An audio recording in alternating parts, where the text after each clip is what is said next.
Bonjour à toi, ça fait un moment que j'ai pas enregistré de podcast. Là on est fin mars, on est le 30 mars. Depuis le dernier podcast j'ai eu des déboires.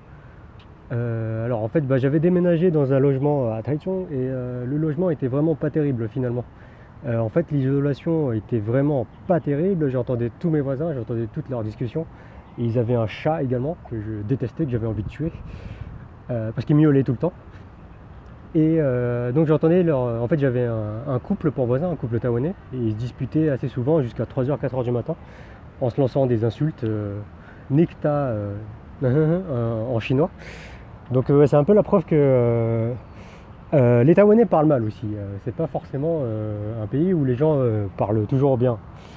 J'ai eu l'exemple du contraire. Donc ouais, il y a aussi des gens qui parlent très mal. Et j'avais aussi un voisin du dessous qui se tapait des karaokés à 3h, 4h du matin, assez souvent. Donc voilà, c'était pas possible de rester dans ce logement. Et donc j'ai réservé un Airbnb pendant une semaine, après 2 semaines où j'ai vécu dans ce logement, parce que ouais, j'en pouvais plus. Et donc pendant cette semaine de Airbnb, j'ai cherché d'autres logements. Et ça m'a fait du bien parce que ouais, ça faisait 2 semaines. J'ai l'impression que ça faisait un an que j'avais pas bien dormi dans un endroit calme. Et ouais, ça m'a beaucoup aidé. J'ai travaillé pendant cette période-là également. Et j'ai pu trouver un autre logement. J'ai visité plusieurs logements. Et là, j'ai trouvé un autre logement. Je vais pas faire de bilan là-dessus. Ça fait une semaine que j'ai emménagé. Parce que voilà, j'ai l'impression que quand tu dis que tout va bien, c'est là que ça commence à aller mal. Et bon, ça marche aussi dans le sens inverse. Quand tu dis que tout va mal, il y a quand même du bon. Mais bon, je vais pas faire de bilan là-dessus pour l'instant. Ok. Et donc là, ouais, je suis dans un parc tranquille qui s'appelle Tiankang Kongyuan. Ça s'appelle le parc de la santé, qui est pas très loin de chez moi. Et ok, mon ressenti après un mois à Taichung, je me sens assez bien ici. Il fait toujours comme d'habitude assez beau. J'ai vécu 2 jours de pluie, c'était un choc. C'est vraiment très rare qu'il pleuve ici. C'était la première fois que j'ai vu de la pluie ici. Donc c'était assez spécial, mais sinon il fait toujours aussi beau. Là il fait dans les 30 degrés l'après-midi. Il commence à faire assez chaud. Et sinon ouais, c'est assez plaisant de vivre ici. Il y a beaucoup d'espaces verts.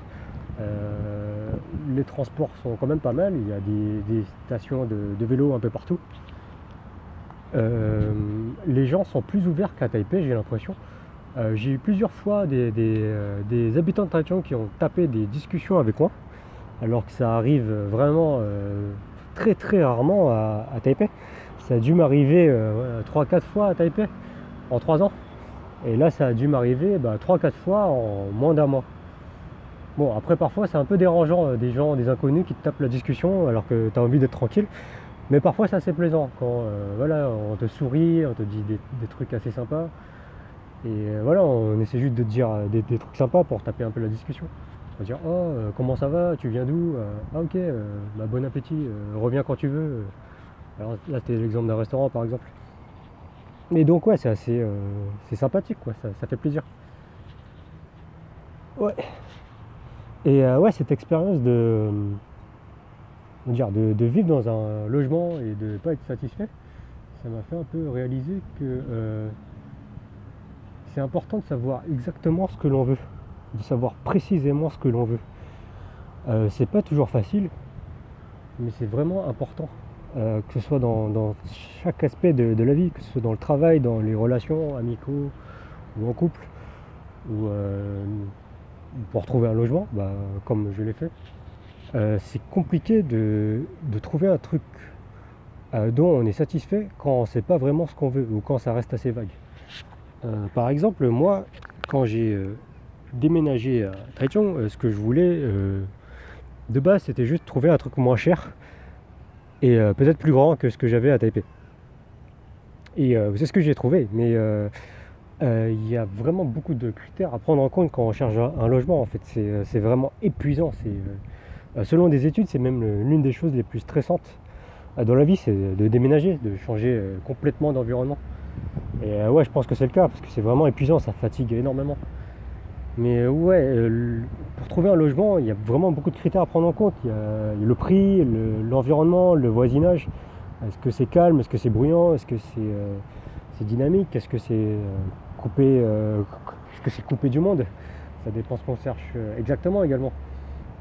Et moi, voilà, c'était pas assez précis ce que je voulais. Et après 2 semaines, je me suis rendu compte que voilà, ça me convenait vraiment pas du tout. Et après, bon, c'est pas si mal, parce qu'on apprend également de ses erreurs. Mais c'est épuisant de toujours faire un peu les mêmes erreurs en fait. J'avais fait une vidéo pour parler de comment trouver un logement à Taichung, pas à Taichung, à Taïwan. Et ouais, j'ai l'impression que je devrais peut-être mettre ça un peu à jour, parce que c'est vraiment pas si facile en fait. Voilà, à part les groupes Facebook en anglais, moi pour trouver ces logements-là, j'ai cherché sur un groupe Facebook en chinois, donc où les Taïwanais cherchent leur logement. Et bon, j'ai déjà atteint un bon niveau en chinois, donc c'est possible pour moi de communiquer là-dessus, voilà, d'avoir des prix moins chers que les étrangers qui vont sur des groupes en anglais par exemple. Donc c'est pas mal, mais voilà, j'insiste vraiment sur le fait de savoir précisément ce qu'on veut. Aussi dans le travail, là jusqu'à maintenant par exemple, moi mon objectif c'était gagner assez pour gagner ma vie, gagner assez pour vivre. Mais ça finalement ça veut pas dire grand chose en soi. Ça veut rien dire en soi. Qu'est-ce que ça veut dire finalement? C'est gagner assez pour vivre, gagner assez pour payer mon loyer, payer à manger. Mais voilà, si j'ai juste ça, finalement, si j'ai des imprévus, il ne me reste plus rien. Donc c'est important de savoir précisément ce qu'on veut, de mettre des chiffres là-dessus. Là, c'est ce que j'ai fait, j'ai appliqué ça récemment. Je me suis beaucoup inspiré d'un livre que je lis actuellement, ça s'appelle Réfléchissez et devenez riche de Napoleon Hill. Alors en anglais ça sonne mieux, c'est Think and Grow Rich. Et ouais, il parle beaucoup de ça, voilà, de désirer quelque chose fortement jusqu'au point où ça devient une réalité. Parce qu'on y pense tellement constamment, ça devient une obsession, que même de manière inconsciente de notre subconscient, on se met à chercher des solutions pour arriver à notre objectif. Et donc j'ai mis noir sur blanc sur un carnet de notes, combien je voulais gagner à la fin de ce mois-ci, à la fin du mois de mars. Et juste le fait de faire ça et de garder ça en tête, de prendre conscience de ça, ça m'a fait être plus productif, je pense. Et je pense que je vais atteindre cet objectif-là. Mais ouais, c'est aussi, comment dire, c'est pas non plus aussi facile. Quand on veut quelque chose, c'est aussi, il faut aussi savoir ce qu'on est prêt à sacrifier contre ça, à échanger contre ça, à faire un troc. Par exemple, pour le travail, si tu veux gagner beaucoup d'argent, qu'est-ce que tu es prêt à échanger contre ça? Est-ce que tu es prêt à échanger beaucoup de ton temps, la plupart de ton temps, tes week-ends à travailler, tes soirées à travailler, tes soirées à réfléchir à des idées, à réfléchir à ton business? Est-ce que tu es prêt à faire tout ça? C'est quelque chose qu'il faut aussi garder en tête. Parce qu'on ne peut pas avoir un objectif et attendre que la réalisation de cet objectif vienne tout seul. Donc voilà, c'est une chose que j'ai notée très récemment et que j'applique aussi récemment et que je vais tenter d'appliquer à partir de maintenant et tous les jours. J'ai pas beaucoup d'autres choses à dire. Aujourd'hui, je comptais faire ce podcast ce matin en me réveillant. J'avais beaucoup d'idées, beaucoup de choses à dire. Et ensuite, je suis allé prendre un petit déjeuner. Et juste après ça, en fait, je me suis dit, je vais enregistrer mon podcast après petit déjeuner. Et après ce petit déjeuner, en fait, je me suis rendu compte que j'avais vraiment plus d'énergie. Et c'est quelque chose dont je fais aussi vraiment attention maintenant, c'est l'alimentation. J'en ai déjà un peu parlé, mais c'est vraiment important, en fait, ce qu'on mange. Ça affecte directement notre énergie. Je sais pas si tu as remarqué, mais à chaque fois que tu manges, finalement, j'arrête pas de dire finalement, j'arrête. À chaque fois que tu manges, en fait, juste après, tu te sens fatigué parce que tu es en processus de digestion. Donc c'est compliqué juste après d'avoir mangé, d'être concentré, de travailler ou je sais pas, de faire du sport, parce que tu te sens fatigué d'un coup. Après ça dépend vraiment de ce que tu manges, bien sûr. Si tu manges un truc bien gras, là ça va te prendre plus d'énergie. Mais si tu manges, je sais pas, des fruits, un truc assez léger, mais qui te donne plein de vitamines, là tu auras la forme. Je me souviens d'une période où tous les matins je me mangeais 2 kiwis. Et je me souviens que cette période, j'avais beaucoup d'énergie, je me sentais bien, je me sentais super concentré et super productif. Donc c'est super important, mais c'est un truc que je conseille si jamais tu te sens fatigué souvent et que tu te sens pas très productif. Et je suis content d'enregistrer ce podcast maintenant. Je viens d'aller nager, juste à côté de chez moi, il y a une piscine, c'est super pratique. C'est une petite piscine, mais bon, il y a tout ce qu'il faut, il y a un spa, il y a un sauna également, et c'est légèrement moins cher que Taipei. Donc ça fait vraiment plaisir. Et j'ai vraiment juste à marcher pour y aller, je marche 5 minutes pour arriver là-bas. Alors que sur Taipei, je me souviens que je devais prendre quand même un bus pour aller à la piscine, et ça me prenait, au total, avec le temps d'attente, peut-être 30 minutes. Donc ça change vraiment. Là je suis dans un parc, j'ai pris ma guitare, donc je vais peut-être me poser et jouer un petit peu. Et la dernière fois je me souviens que je parlais un peu de solitude. Et ouais, c'est vrai que c'est pas toujours facile. Comment dire, il y a beaucoup d'entrepreneurs sur internet qui parlent des bienfaits d'être libre, d'être à son compte, de travailler pour soi. Mais c'est vrai que c'est pas aussi facile. Il y a beaucoup de solitude quand on travaille tout seul. Et je pense que ça s'est beaucoup remarqué avec la crise du coronavirus également. Parce qu'il y a beaucoup de gens qui se sont retrouvés tout seuls. Et c'est vrai qu'être en télétravail, c'est pas toujours facile. Ça demande beaucoup d'autodiscipline, de se lever tout seul, de se mettre à travailler tout seul, de chercher des liens sociaux tout seul. Parce que c'est sûr que quand tu passes la journée tout seul, le soir, tu as envie de sortir, de voir d'autres personnes, de voir des humains et de communiquer. Mais c'est pas facile, ouais. Et je me rends compte récemment que peut-être que l'entrepreneuriat, le fait d'être en freelance ou de travailler pour soi, c'est vraiment pas fait pour tout le monde. Moi, je suis plutôt quelqu'un de solitaire. Moi, ça me dérange pas la moitié du temps d'être tout seul, passer du temps tout seul, manger tout seul, faire des choses tout seul. J'apprécie ça. Pas tout le temps, c'est vrai que parfois je suis un humain, j'ai besoin de contact. Et ça manque forcément. Et parfois tu deviens fou, hein, même parce que t'es tout seul.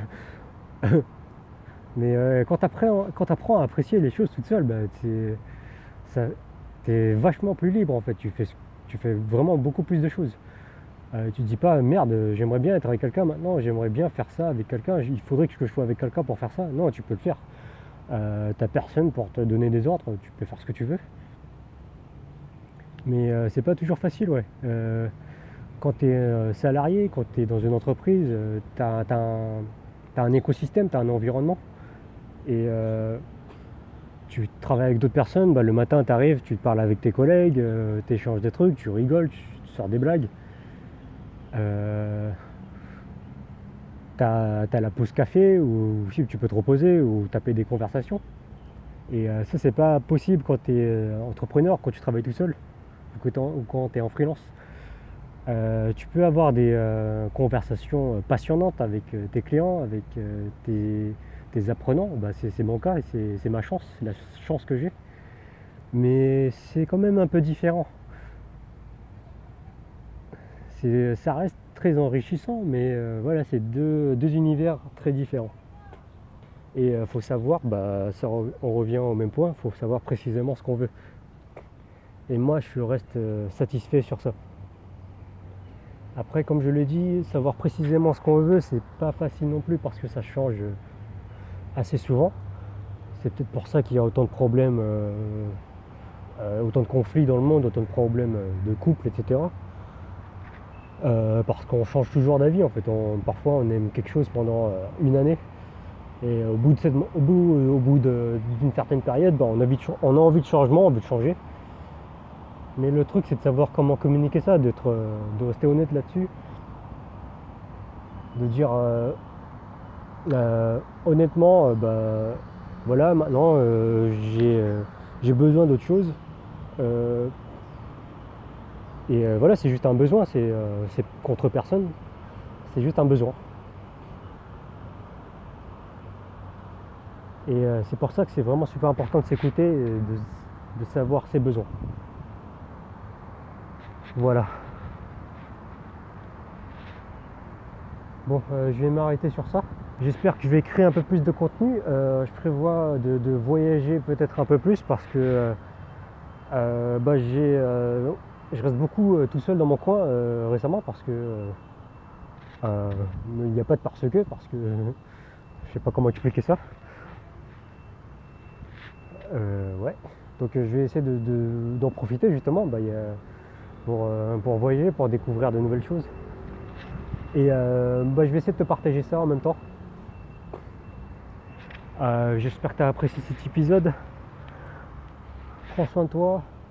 Profite du printemps qui commence à faire beau un peu partout. A plus.